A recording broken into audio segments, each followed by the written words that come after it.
I cannot believe this is my life. My husband is 30-something years old, standing in the living room making engine noises with a tiny Monster Jam truck.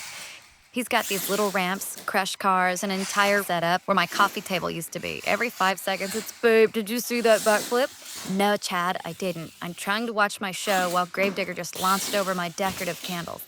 And why does he keep announcing everything like ESPN? Oh my gosh, what a save. Sir, it's a 10-inch toy truck doing donuts in my hardwood floors. The neighbors probably think we have children. Nope, just a full-grown man cheering because his little gravedigger landed a perfect bicycle. Honestly, if this continues, I'm going to send him a bill for emotional damages and an interior decorator.